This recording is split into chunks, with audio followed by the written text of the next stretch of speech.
Hello everyone, I am Shivraj Aditya और मैं आप सभी का स्वागत करता हूं आप ही के अपने यूट्यूब चैनल पे। आज के सेशन में हम लोग देखने वाले हैं कंसेप्ट बॉक्स, जो मैंने सीरीज शुरू किया है उसका मॉड्यूल नंबर 3 का पार्ट नंबर 1। मॉड्यूल नंबर 3 जो है वो है परसेंटेज। परसेंटेज का एकदम बेसिक जानेंगे हम लोग, और कुछ बहुत ही ज़्यादा इंपॉर्टेंट परसेंटेज टू फ्रैक्शन या फ्रैक्शन टू परसेंटेज अगर आप बोलो स्पेसिफिकली, कन्वर्जन हम लोग देखने वाले रहेंगे। Okay, so without wasting any further time, let's begin.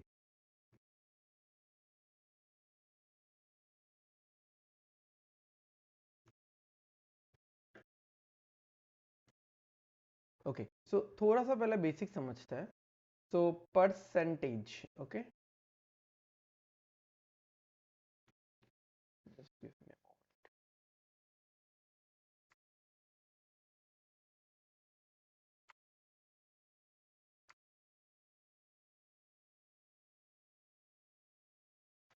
Percent. Okay, so now the word percent ये कहां से आया? जो सेंट जो वर्ड है ये डिराइव हुआ है from the Latin word centum, ठीक है, जिसका मतलब है 100, जैसे सेंचुरी हो गया, ठीक है।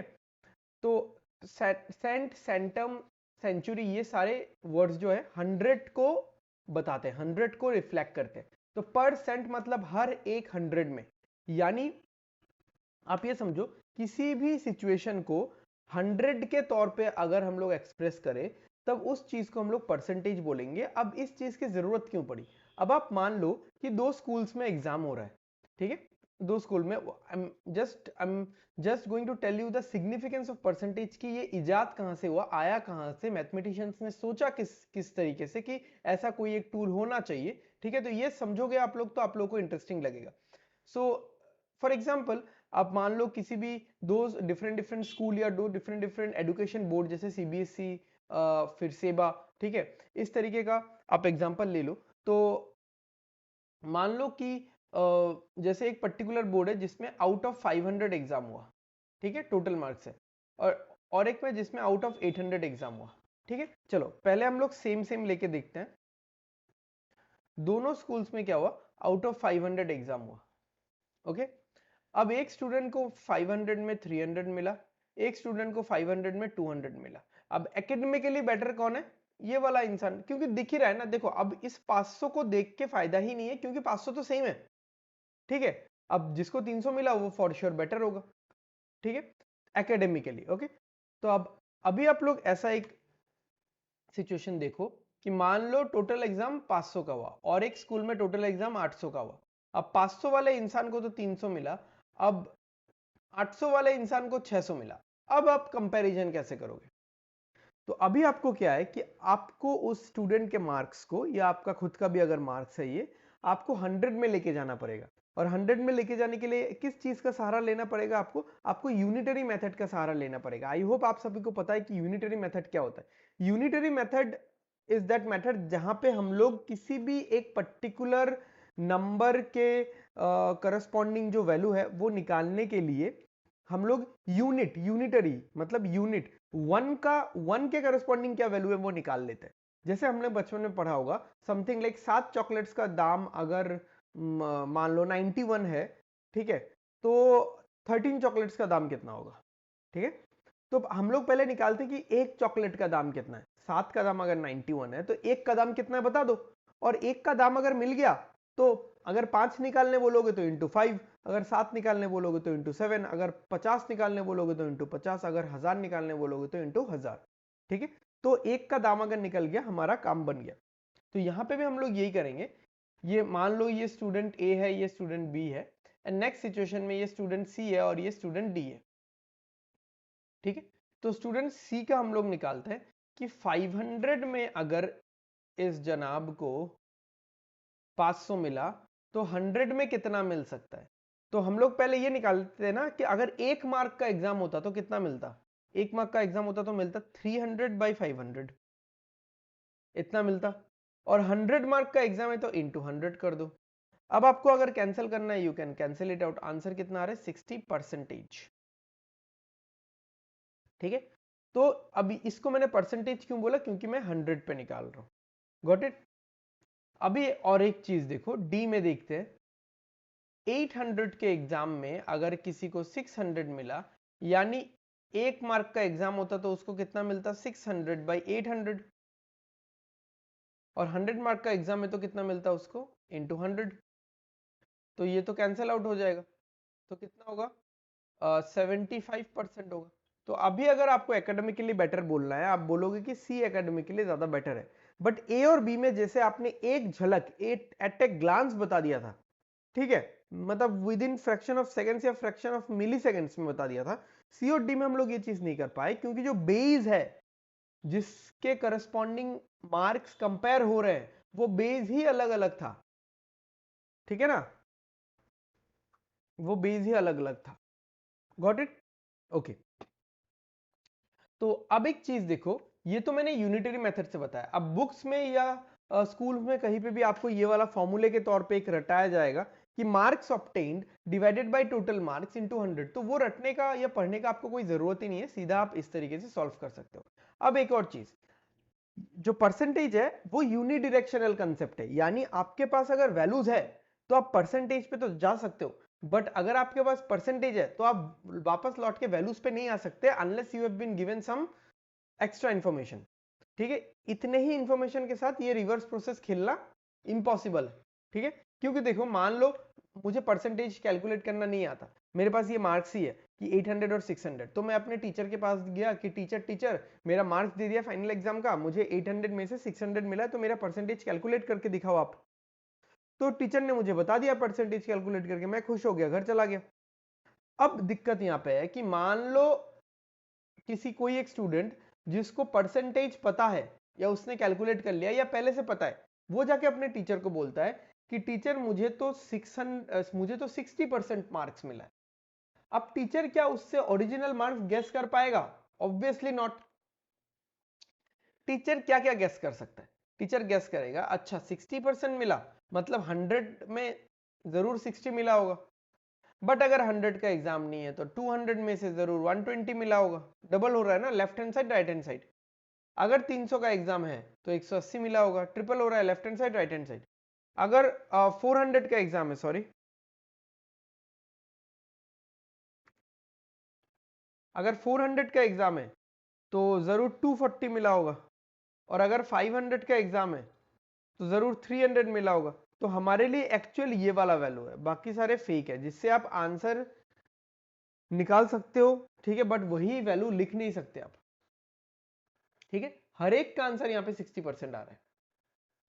Got it? इतना सा समझ में आ गया? क्या मैं आप सभी को समझा पाया परसेंटेज का बेसिक चीज?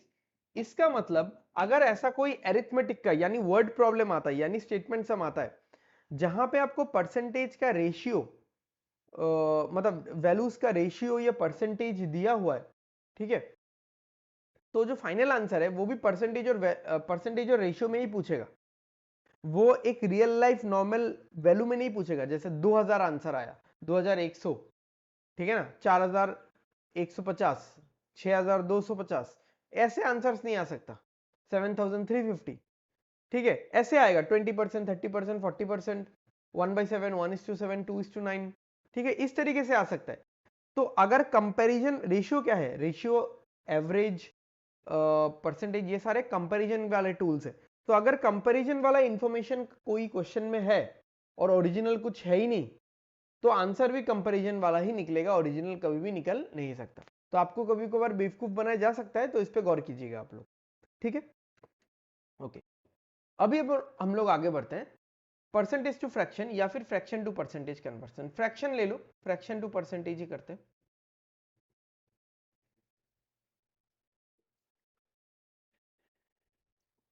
Fraction to percentage,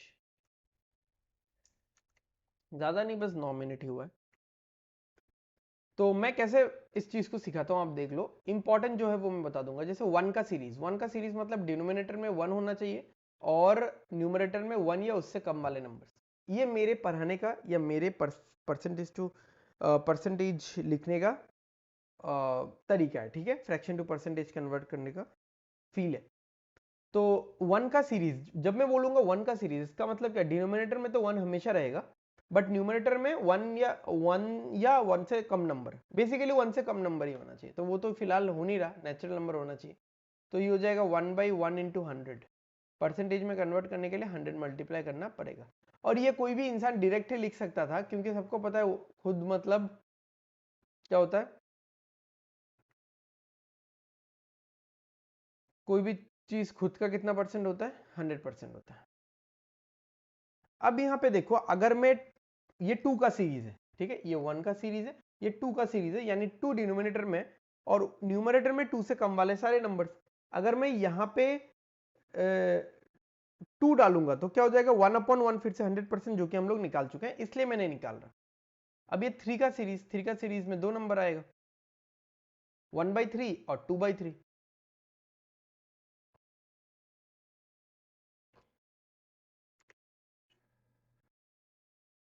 1/3 multiplied by 100, ये आएगा 33.33% और 33 1/3%। जो मिक्स फ्रैक्शन है और जो डेसिमल है, दोनों ही यहाँ पे जरूरी है, equally important. 2/3 into 100 is equal to 66.66% और 66 2/3%। ठीक है, चलते हैं 4 वाले सीरीज में। 1/4 equals to 1/4 into 100 equals to 25%। 2/4 नहीं चाहिए, हाफ हो जाएगा। 3/4 equals to 3/4 multiplied by 100 is equal to 75%। ठीक है, 1/5 क्या होगा, 1/5 multiplied by 100 is equal to 20% आएगा। फिर आएगा 2/5, इसका डबल, तो 2/5 मल्टीप्लाइड बाई 100, ये आएगा 40%।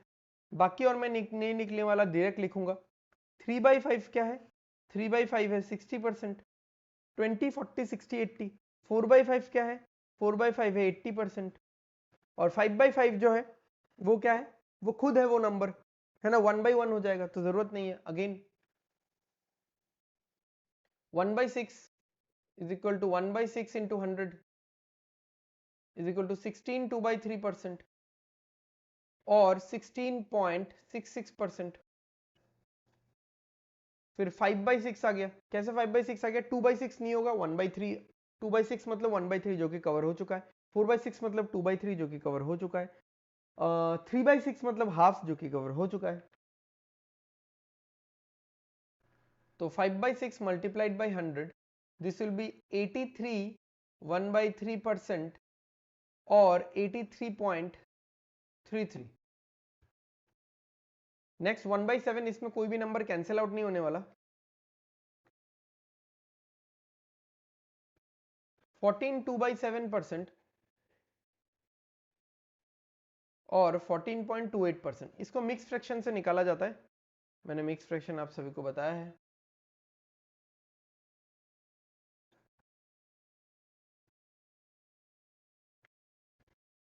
नेक्स्ट 2/7, इसी को डबल कर दो, क्या हो जाएगा, 2/7 क्या हो जाएगा, ये क्या हो जाएगा, 28 4/7, मिक्स फ्रैक्शन का मल्टीप्लीकेशन भी बताया था, और 28.56%।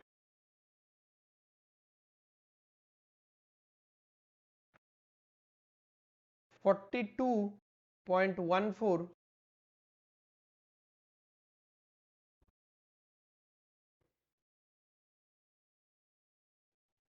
42.14 नहीं देखे, पहले तो मुझे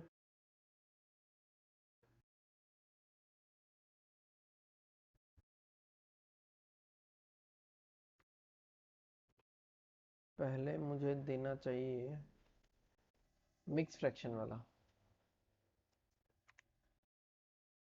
3 से मल्टीप्लाई करने से 6/7, 42 6/7% और 42.85%।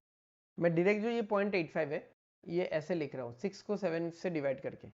मैं पिछले वाले से कनेक्ट नहीं कर रहा हूँ, क्योंकि देखो डेसिमल जो है वो अगर आप पिछले वाले से कनेक्ट करोगे तो एक्चुअल डेसिमल नहीं मिलेगा आपको, क्योंकि हम लोग कुछ छोड़ भी तो रहे ना।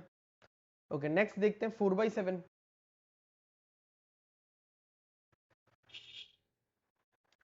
14 2/7 जो था उसको मैंने 4 से मल्टीप्लाई किया, और ये मैं लिखूंगा बाद में, पहले ये देख लेते हैं 56 8/7। अब यहाँ पे देखो जो 8/7 है ना, ये परफेक्ट, सॉरी ये जो है ये प्रॉपर फ्रैक्शन नहीं है। प्रॉपर फ्रैक्शन 0 से 1 के बीच में होना चाहिए, ठीक है।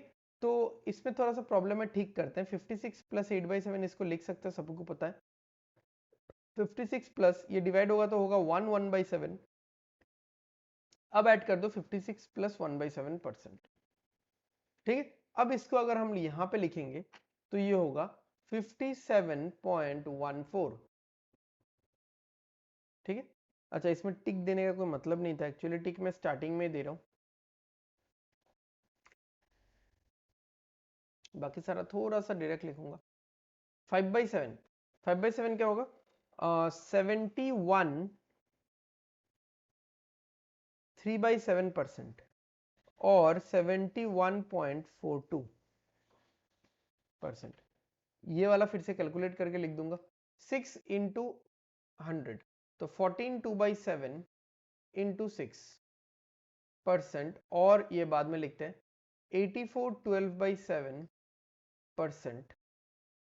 अब इसको यहाँ पे लिखेंगे तो कैसे होगा? 84 और 12/7 में से फिर से 7 से ये एक बार डिवाइड होगा तो ये हो जाएगा ये 85 डिवाइडेड बाई, मतलब 85 होल, और फ्रैक्शन पार्ट में होगा एक बार चला गया ना 5/7,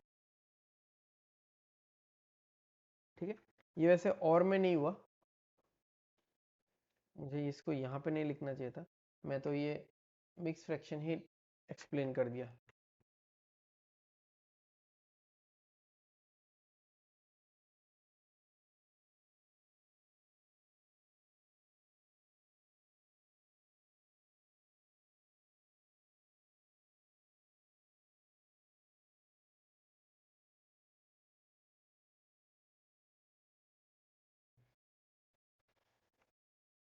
सॉरी ये अटक गया था, ठीक है।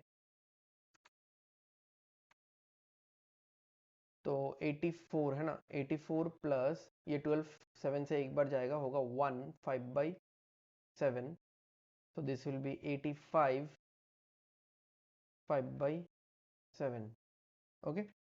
तो इसी को अगर हम लोग लिखेंगे, ये आएगा 85.71%, ठीक है। 7/7 तो जरूरत नहीं है, गॉट इट। चलो अभी चलते हैं हम लोग 8 के सीरीज में, 1/8 इंटू 100, ये हो गया 12.5%। 2/8 नहीं चाहिए, 2/8 क्या हो जाएगा? 1/4 हो जाएगा। 3/8 चाहिए फिर से, सो 37.5%। फिर से 4/8 नहीं चाहिए, हाफ हो जाएगा, 5/8 चाहिए, 62.5%।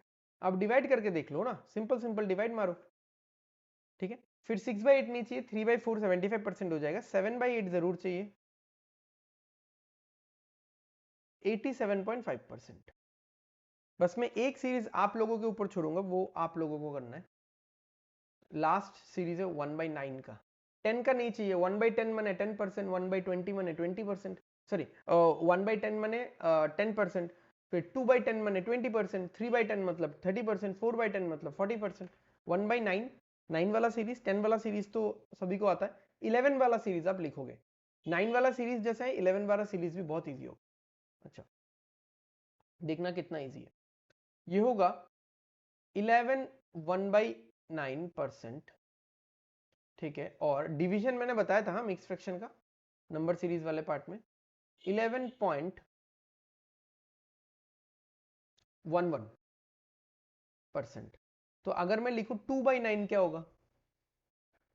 2/9 होगा 22 2/9% और 22.22%। तो उसी तरीके से डायरेक्ट लिखता हूं, चलो 3/9 नहीं चाहिए, 3/9 1/3 हो जाएगा, 3/9 नहीं चाहिए अपन को, ठीक है। 4/9, 4/9 होगा 44 4/9%। पूरे को 4 से मल्टीप्लाई कर रहा हूँ ना, ये जो वाला पार्ट है इसको 4 से मल्टीप्लाई कर रहा हूँ, सिंपल है। 44.44%। 5/9 हो गया 55 5/9% और 55.55%। 6/9 नहीं चाहिए। 7/9 जो है वो हो जाएगा 77 7/9% और 77.77%। 8/9 हो जाएगा 88 8/9%। बहुत सिंपल है, ठीक है, कैलकुलेशन हार्डली रिक्वायर है यहाँ पे। 11 का भी ऐसा ही कुछ एक पैटर्न आएगा वो जो कि चलता रहेगा, आप लोग देख लेना, ठीक है। तो परसेंटेज के बेसिक में हम लोग इतना ही फिलहाल के लिए जान के रखते हैं। बाकी हम लोग और दूसरे पार्ट्स में देखेंगे, क्योंकि ये जो बेसिक पार्ट है ये बहुत ही इंपॉर्टेंट है। इसको अगर आप लोग समझ गए तो बाकी पार्ट भी आराम से आप समझ पाओगे। ये इनिशियल था, ज़्यादा लंबा इसलिए मैं वीडियो को खींच भी नहीं रहा हूँ। अराउंड 20-21 मिनट का वीडियो हुआ है, ठीक है। सो आई होप आप सभी को वीडियो अच्छा लगा होगा, पसंद आया होगा। तो तब तक के लिए देखते रहिए, बने रहिए। अगर वीडियो अच्छा लग रहा है तो लाइक करो, शेयर करो और सब्सक्राइब कर दो। एंड मिलते हैं हम लोग अगले वीडियो में। Thank you, thanks for watching. तब तक के लिए take care, bye bye, study well and study hard, signing of.